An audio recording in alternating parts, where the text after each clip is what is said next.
Assalamualaikum warahmatullahi wabarakatuh. Saya Vera Elisa Dianti dari Perbankan Syariah kelas B.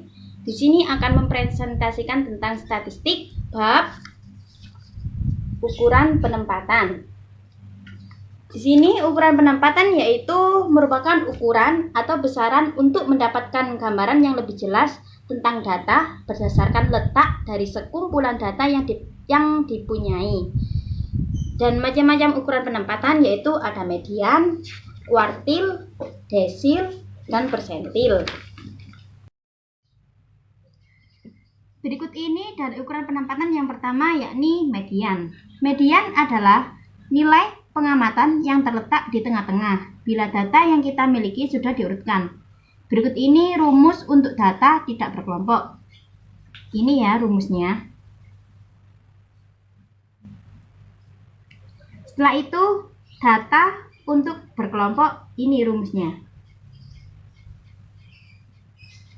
Baik, keterangannya adalah BB, yaitu sama dengan batas bawah kelas terendah pada kelas median, FT, yaitu frekuensi total, FSM, yaitu frekuensi kumulatif sebelum kelas median, FM, frekuensi kelas median, dan I, lebar kelas atau selang dalam kelas.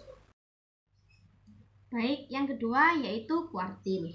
Kuartil adalah nilai dari sekumpulan data yang dibagi menjadi 4 bagian yang sama. Berikut rumus untuk data tunggal.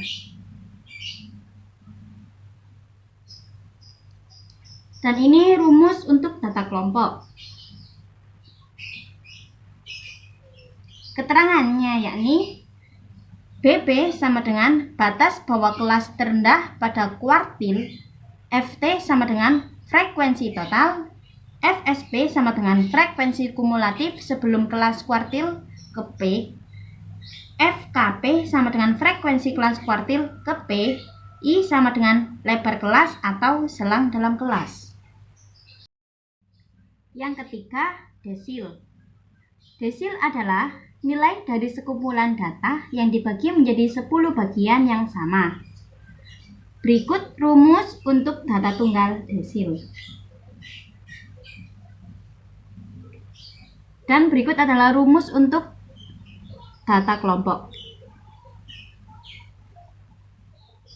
Keterangannya adalah di mana BB sama dengan batas bawah kelas terendah pada kuartil desil ke P, FT sama dengan frekuensi total, FSP sama dengan frekuensi kumulatif sebelum kelas desil ke P, FDP sama dengan frekuensi kelas desil ke P, I sama dengan lebar kelas atau selang dalam kelas.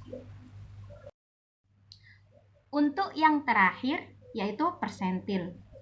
Persentil adalah nilai dari sekumpulan data yang dibagi menjadi 100 bagian yang sama. Berikut rumusnya untuk data tunggal.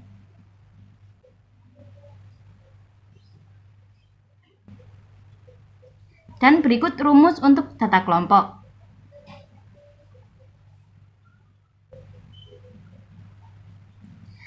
Keterangannya yakni di mana BB sama dengan batas bawah kelas terendah pada kelas persentil ke P, FT sama dengan frekuensi total, FSP sama dengan frekuensi kumulatif sebelum kelas persentil ke P, FPP sama dengan frekuensi kelas persentil ke P, I sama dengan lebar kelas atau selang dalam kelas.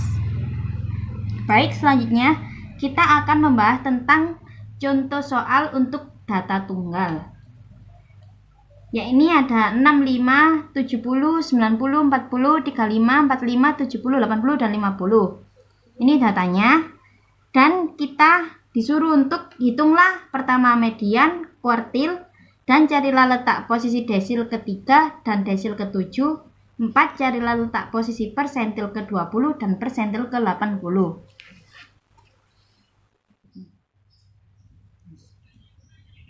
Baik, untuk jawabannya. Yang pertama, mencari median dari data berikut. Urutkan data dari data terkecil sampai data terbesar. Ini ditulis dulu ya, dari terkecil sampai yang terbesar. Setelah itu, cari posisi median dengan rumus ME sama dengan N plus 1 dibagi 2 sama dengan N diketahui 9 plus 1 dibagi 2. Hasilnya ada 5. Jadi posisi data median yaitu posisi kelima. Kita hitung 1, 2, 3, 4, 5.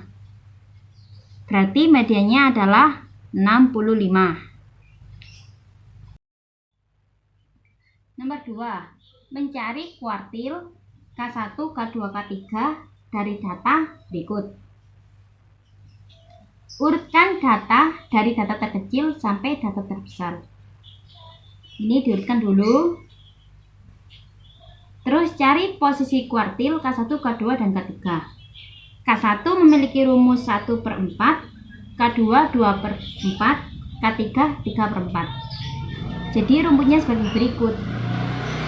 Contoh K1 ya, 1/4 dalam kurung N plus 1 tutup kurung sama dengan 1/4 dalam kurung 9 plus 1 tutup kurung sama dengan 1/4 dikali 10, hasilnya 2,5. Berarti datanya yaitu data ke 2,5. Jadi K1 nya hasilnya sama dengan 42,5. Jadi dapat kita ketahui ini hasilnya K1 adalah 42,5. Untuk K2, K3 caranya sama. Dan ini hasilnya. Lalu yang ketiga, mencari posisi desil ketiga dan ketujuh dari data sebagai berikut. Lalu urutkan data dari data terkecil sampai terbesar. Kita urutkan ya, sama seperti yang di awal-awal tadi. Setelah itu, cari posisi desil ketiga dan ketujuh. Rumusnya untuk D3 yakni 3/10 dikali N plus 1. Untuk D7, 7/10 dikali N plus 1. Ini caranya. Setelah dihitung, maka kita akan tahu nanti hasilnya, yakni untuk D3 yaitu 45 dan untuk D7 yaitu 70. Lalu yang keempat, mencari posisi persentil ke-20 dan ke-80 dari data sebagai berikut. Sama, kita urutkan dulu dari yang terkecil sampai yang terbesar. Dan lalu rumus untuk P20, karena ini persentil per 100 berarti 20/100, dan P80 berarti 80/100. Rumusnya P20, 20/100 dikali N plus 1, dan untuk P80, 80/100 dikali N plus 1. Lalu kita masukkan tadi angkanya di sini. Setelah itu, jadi kita akan tahu P20-nya sama dengan 40 dan P80-nya sama dengan 80. Teman-teman, untuk lebih jelasnya lagi yaitu dari mana P20 sama dengan 40 atau P80 sama dengan 80, yaitu dari ini tadi kan udah diketahui jumlahnya. Datanya akhirnya ini kan ke 8, berarti kita hitung 1, 2, 3, 4, 5, 6, 7, 8. Ya ini hasilnya diketahui 80. Dari situ akhirnya P80-nya sama dengan 80. Untuk yang sebelum-sebelumnya juga sama seperti itu. Baik, terima kasih untuk presentasi dari saya. Jika ada kejelasan yang kurang jelas atau kesalahan saat saya menjelaskan, mohon maaf ya. Wassalamualaikum warahmatullahi wabarakatuh.